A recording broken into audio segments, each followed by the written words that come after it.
Hi everyone, welcome again to another episode of OpenUp at the Workplace. My name is Lizzy and I'm a psychologist here at OpenUp, and I'm here with Marta. Welcome again, Marta.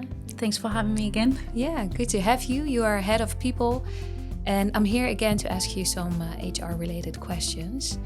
Today, I would like to dive into the topic of organizational change because I'm curious, how do you see the role of HR here to make sure that the employees' mental health maintains good if the organization is changing a lot? Right. So yeah, I think for any HR professional or HR leader in a startup, scale-up environment, change management is probably going to be a big part of your role.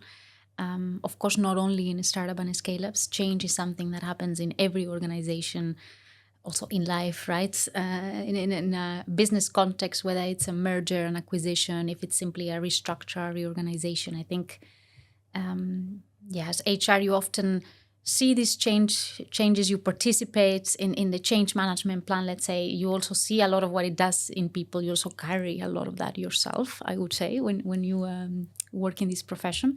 So I find it really interesting question. I think, of course, the first thing is to really work on that plan, really work on that change management, make sure that there is a strategy behind it, right? I think some organizations sometimes, especially when they are a little bit younger as an organization, sort of tend to do things more in the moment, more on the fly. But we have seen that there is a big change in how people receive change and how people sort of hop on board the change journey, depending on how well prepped you are and how much you have considered the impact that the different changes are going to have on people and things like that. So I think often as a management teams and leadership teams, people also have a certain personality. They perhaps have more affinity with change. They are able to sort of process and go through the journey a little bit quicker.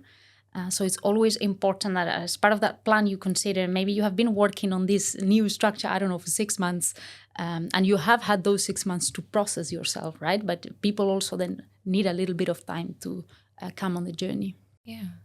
So how it's experienced, the change really depends on how well you take them along also in the process, if I understand correctly. Exactly. And I mean, of course, also depends on the change, right? Some changes are hard, some are easier, and sometimes they are hard and there's no way around it, right? And it will be difficult for the organization and the people. But I think really is key to break it down, to go through it, to have a plan, and to also consider what is the best way to bring people along. It's not just what, but how and why, right? It also depends a bit on what is the culture in your organization. What changes should be first a one-on-one, really a conversation, a face-to-face conversation, what can be perhaps communicated more on the sidelines. And it's, of course, normal, right? I think as human beings, we do all have a certain resistance to change. So depending on what it is that you are communicating, you will experience that people sometimes, resist. They need a little bit of time to process as well and really understand the why and see the need for the change. Yeah, so the way you bring it, explaining the why, the reasons behind it, but also giving them some time to process it really can influence in how they acceptance, how they deal with that resistance that is quite natural for a human being to experience. Yeah, exactly. That's and of course, indeed, if you can sort of prep them a bit and not just suddenly drop the change. But also, if you see that there is a need for, I don't know, for example, a restructuring in a certain team.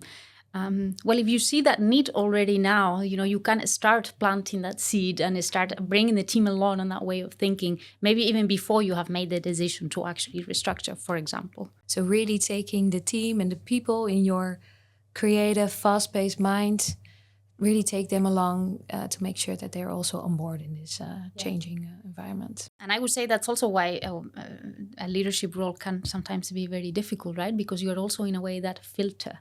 And you want to be very transparent. You want to treat people as adults with respect and really tell them the truth and be honest. And I think, of course, we should all aim to that in our change management and in our change processes. But sometimes you also ask yourself, okay, is this now too early? Am I creating unnecessary uncertainty, unnecessary pain? To which extent do I have to be the gatekeeper of that right now? Or to which extent it helps them more to already share? So yeah, I find that in HR, that's also a constant conversation that you're having with your leadership and with your management. Yeah. But I find it really interesting also. Definitely interesting. So it's a fine line, and I think it's very challenging for leaders in that position. So good to encourage them, have conversations with them to help them managing Also, change as well. Yeah, indeed. And if I can give like a really quick, concrete tip, because I know this conversation has maybe been a bit more abstract, is repetition. I have to say I've learned this the hard way. Of course, when you are managing the change, you're in it, you know everything that's going on, you feel like a lot of things are kind of a given already. So always repeat the message, especially when it goes towards a big group of people. Only that small thing can go a long way. Thank you very much. I think it's time to wrap up for this conversation. Interesting topic. And for the rest, if you want to learn more about managing change, feel free to join us on the HR Summit in October. Hopefully we see you there. Thanks, Lizzy. Thanks, Marta.